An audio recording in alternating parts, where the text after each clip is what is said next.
Hi guys, it's Amanda with Eat Pray Crunch, and today I'm doing a little bit of a different kind of video. It's a little bit of a life update, I guess you could call it.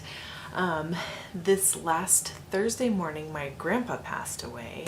First of all, my grandpa Smitty was 96 years old, so it was definitely his time. He actually had a number of, health issues that was, leading him to his body to decline, which is about what you would expect with 96. But right up until the very last week, he had all of his marbles. He was sharp as a tack, and he knew, what was going on and was just on top of everything right until that very last week when he actually had a stroke, and then he was like mostly unconscious for the last few days to the last week.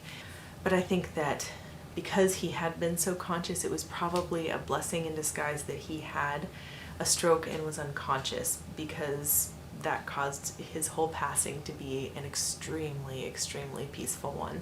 He basically just went in his sleep, and that's about as good as any of us could expect to go, right? So needless to say, it's been an emotional week for me and my family. I was pretty close with him. I think he was the grandparent that I was closest to just because he lived so long. My first grandfather passed when I was 13, and then my grandpa's wife passed away when I was 14, and she had Alzheimer's for years, and so really I didn't really know her that well because she didn't really know who I was for most of, half of my life at that point.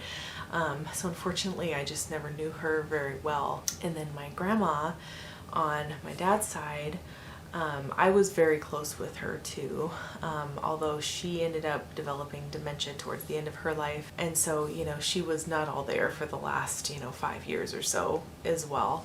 So it was, a gradual goodbye with her. But Grandpa made it all this time, and I am 31, almost 32 years old. Because he was around that long, I got so much time with him and, was pretty close with him. So even though it's, expected he was 96 years old, it's still very sad, and I've been doing a lot of mourning this week. And so as all of this was happening, we knew that Grandpa was going to be passing, and it just happened to be at the very, very height of one of Bill's busy seasons at work. He pulled like 3 all-nighters that week trying to meet this deadline.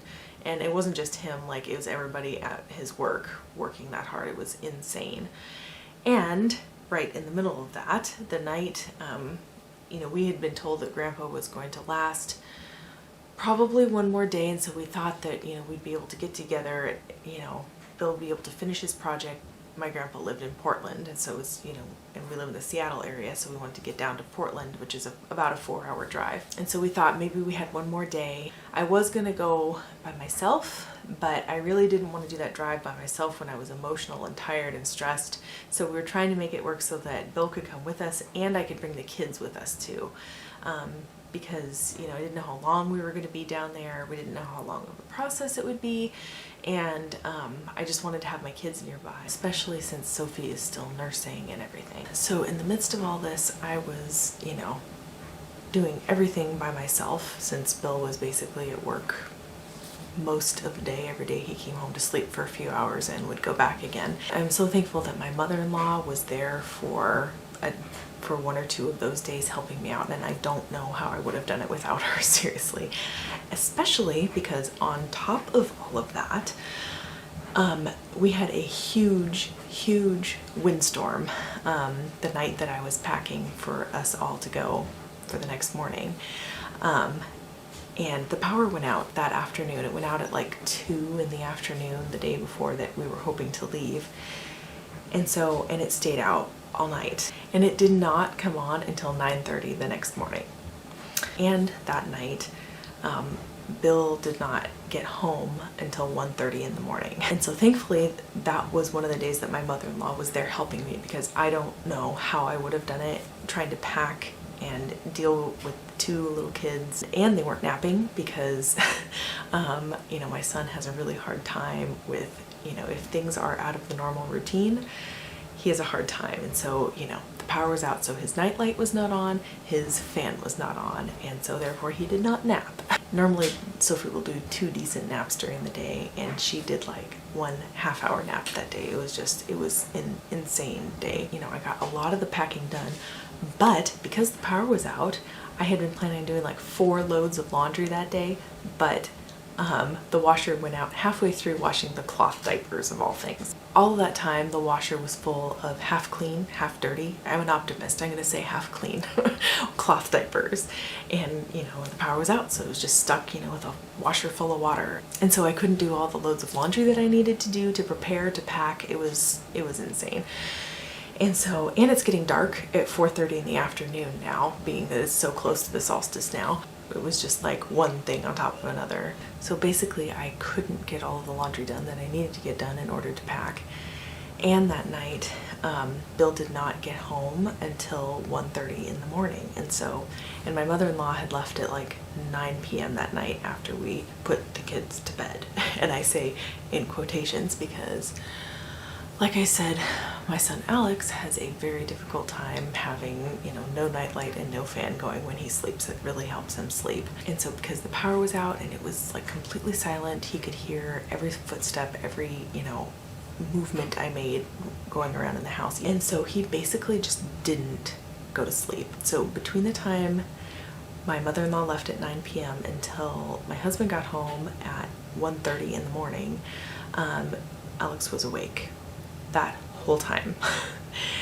And he was not happy. Whenever the power goes out, I have a little routine of giving him this little, it's like a froggy, you've probably seen these things, but they like shine like stars onto the ceiling. It's like a little stuffed animal that shines stars and the moon onto the ceiling and plays white noise and music and that kind of thing. You know, so whenever the power goes out, that's what we do, is we give him that. It's a little light and white noise for him and something to snuggle. Last time the power went out, that worked beautifully. Not so much this time. The problem is, you know, there's a timer on it, and so the light stays on for like 15 minutes or whatever, and then it goes out. And so then he would be okay, and then he would freak out again. So in that 4.5 hour stretch, I was in there basically like every hour and snuggling with him for like a half an hour. And on top of that, Sophie was also freaking out because she could hear Alex because the house was so quiet, and he was waking her up, and then she would wake him up, and it was just, and I was by myself in the dark with the power out. It was stressful, let's just say that. And so, you know, there were a couple times when I just had to bring Sophie into Alex's room so I could like nurse her while trying to snuggle with Alex in the dark, and oh my gosh, it was crazy. So finally, you know, Bill got home at 1:30 in the morning, and, you know, we did everything we could do for Alex. And like even Bill snuggled him for like 5th or 6th time, or however many snuggles it had been at that point. And we said we just have to let him cry it out because he's so tired. Like he hadn't had a nap, and he didn't go to sleep at all during that time. So it was, you know, 1:30 in the morning, and he'd been awake all that time. And normally he goes to sleep at like 8:39. So finally I felt so bad, but like we had to go to sleep because we were planning on driving to Portland in the morning, and we had to sleep. It was like we had no choice. So he basically just screamed his head off for half an hour and finally just cried himself to sleep. And I felt so bad, but like we had to sleep. It was like, you know, we had to go see my dying grandpa. So then the next morning, before the power came on, we actually got a phone call from my mom saying that unfortunately we missed Grandpa. He had passed at 6 o'clock that morning, and they had practically missed him too, even though they were staying right there in the building. He just went so fast and peacefully. And so we kind of scratched our plans, you know, because Bill and I had been planning on going and taking both kids down with us and staying at one of the guest rooms at the retirement home where my grandpa lived and where they brought the hospice to where he was. But since we missed him and since he passed, we're like, well, let's rethink things here. You know, the time crunch isn't as much as it was before, because you know, we were trying to make it down before he passed, but we didn't. So once again, my mother-in-law came to the rescue. We were so thankful she stayed. We decided to leave both kids here at home with her all day while Bill and I did a whirlwind trip down to Portland and back in one day. And so It's like 3.5, 4 hour drive. We did that. We left both kids with grandma and we took the drive down to Portland. And, you know, I really was kind of sad that I didn't quite make it, because there were things that I wanted to say to him, even though he was unconscious. And, you know, I was hoping, you know, they say that hearing is the last thing to go. And there were some things that I had wanted to say to him, but I didn't get a chance to. So I was feeling sad about that. And I also, you know, I had never actually been there after my previous grandparents had passed. I'd never actually seen a dead person. And so I was, you know, it was kind of one of my biggest fears in life. And so I was, you know, I felt like I had gotten to a point in my life where I felt like I was mature enough that I could handle it. With the other 3 grandparents, I felt like I just was not at a place where I could emotionally handle it. But I feel like something about especially in the last year or two, I don't know what it is, but I've really just come to terms with the, you know, with the reality of the impermanence of everything in the world. I know it's very Buddhist sounding, but I've just, you know, and I've known it all along in my head my whole life, but I've really just accepted it, like really accepted it more in the last year or so. And so because of that, I felt like I was ready to, you know, actually see one of my loved ones after they had passed. And so, but I still had to mentally prepare myself. So this whole drive down, you know, we were sleep deprived after all of the craziness of the previous week. Bill had barely slept in the previous like 5 days.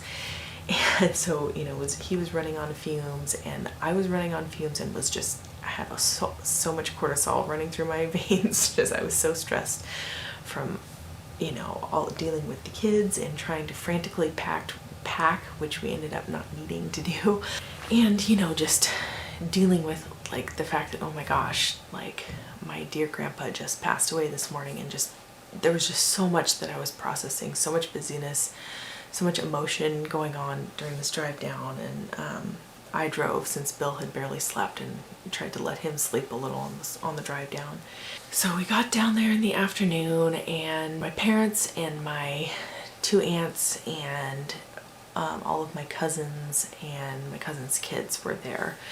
And so it was really good that we got to see all of them. We only got to spend about an hour with them before they actually had to drive back, because they live in a different part of Oregon. And so we were glad that we got to be with them on that day. And then Bill and I got our chance to go see Grandpa. And I got to say all of the things to him that I had wanted to say. And it was kind of in that moment when I lost it, and I just completely, we both just broke down. And it really ended up, you know, I had all of this fear about, you know, seeing somebody who had passed, and it was so not scary at all. And it was just so like my grandpa. He was such a peaceful person, and just seeing him there, he just looked like he was asleep, and he had this peaceful look on his face, and it was a very sacred moment. And we got to you know, tell him, you know, all of the things that we had wanted to say. So I'm really glad that we went down and, you know, got to share that time with the family, and that we got to see him one last time after we all said our goodbyes. And after they took him away, we me and my immediate family, we all had dinner together there at, you know, at one of the little restaurants at the retirement home there. And I had barely eaten that day, like, because I just, you know, with all of the stress and the emotion, like, I just had very little appetite. I had had some cereal in the morning and like a small sandwich for lunch, but that was all I had really eaten all day. And this was getting to be, you know, like 5 or 6 o'clock, and suddenly I just felt like I was just like, my body was done. after all the stress and the sleep deprivation and the sadness and the grief, like my body was just like, I'm done. And I was like starting to feel like lightheaded and like nauseous, and like I was like, I need to go home. Like I couldn't even make it through dinner. So I got some like crackers and some like ginger ale to go, and I was like, Bill, we've got to go home now. I just want to go home. I feel so sick. I just feel exhausted, and I have basically hit my breaking point. I think what happened was, I had been staying strong for so long, and then like all of a sudden it was all over, and it was just like all of those stress hormones just like dumped into my body, and it was just like, it was almost like shock. So for the drive home, Bill had to drive because I was not well. Like I was, I felt like I was gonna faint, and I was feeling very sick, and thankfully I didn't actually like get sick or anything, but I felt like I was going to. And I just was able to like sip fluids the whole way home, and I finally, halfway through the drive, I finally, we took a little pit stop, and then I started to feel a little bit better. And then by the time we got towards the end of the drive, I was actually feeling significantly better. So I think I just needed to, I was like laying in the car with a blanket and just resting. And I think I just needed that rest and to just like process everything that had just happened. We made it home, so we did that entire whirlwind trip in one day, and we were just completely exhausted when we got home. Thankfully, both of the kids were pretty good for Grandma that whole time we were gone, and the power was back on. It had come on that morning, so things were back to normal for the kids. They know Grandma, they love Grandma.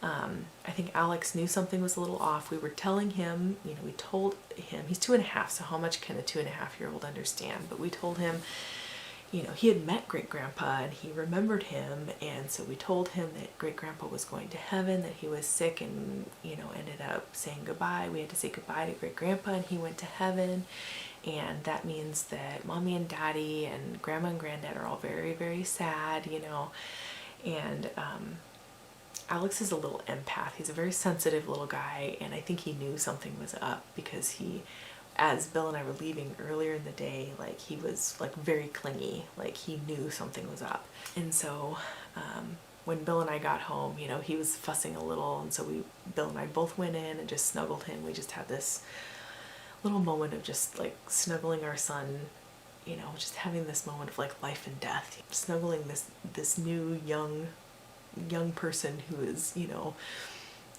the next generation of, in my grandpa's line, and it was just like, it was a nice way to close the day. And the next couple days after that, like I definitely I really have been experiencing a lot of grief, and I wasn't expecting it to be quite so deep as it has been, because we knew it was coming. He was 96 years old. It was a matter of when, we just didn't know how or when. And so we knew Grandpa was going to pass, but once the reality of it hit, like I realized just how much I loved him and how close I was with him. And so for the next couple days, I spent a lot of time sleeping when I could, with the help of, Bill watching the kids, and just mourning and crying a lot. I've cried a lot in the last few days. I had a few really hard cries. It's hit me a few times, and I feel like I've gotten through the worst of it now. But anyway, I just wanted to make a video, I think I just needed to talk through all of that, just because it's just been an emotional, stressful roller coaster. But at the same time, I'm really glad that things worked out the way they did. In a way, I think that everything happened the way it was supposed to. Like, I think, it wouldn't have made that much of a difference had we made it before he passed anyway, because he was unconscious. And I think it would have been really stressful to have the kids with us during all of that emotional stuff. And honestly, it was really nice to just have, even though it was stressful and like the peak of stress, it was also kind of nice to have that time with Bill. And we had a lot of reflecting time together just in the car, because we were in the car for almost 8 hours together that day, and there's nothing like being in a car together to just like really bond, you know, especially when something difficult is happening. I just feel like it brought Bill and I closer, and going into the room and seeing Grandpa together, like I just feel like husband and wife, you know, I just feel like Bill and I had a moment of getting even a little bit closer through that. And we had a lot of really good conversations in the car there and back, and I think I'm going to make another video, so stay tuned, just talking about a lot of the philosophical things that came up, and just talking about what an incredible human being my grandpa was, and the kind of life he lived and the kind of legacy that he left for us. I'm going to make a separate video on that because there's so much to say about that. So anyway, so I think I'm going to end this video here, and I know it's probably, I'm just rambling on and on. I think this is more just like making a video because it's like therapy for me. So anyway, I'm sure that plenty of you guys watching have lost somebody that you're close to, and you know what this is all about. I just wanted to be really real and, you know, share the reality of what's going on in life, and, you know, just kind of working through, you know, something that's a little bit difficult. So anyway, so stay tuned. I'm going to make a video that's like a tribute to my grandpa, and just talking, you know, some of the things that I've been thinking a lot about lately, just about life and death and like birth, and just like the whole, like, you know, just getting all philosophical, like what is this life that we're living anyway? It's really a miracle. So stay tuned for that, and thank you guys so much for watching this video. And if you found it helpful in some way, if it's something that you've gone through and experienced, you know, feel free to leave a comment below or give a thumbs up, and subscribe if you feel so inclined. So anyway, thank you guys so much for watching, and we'll see you in the next video. Bye.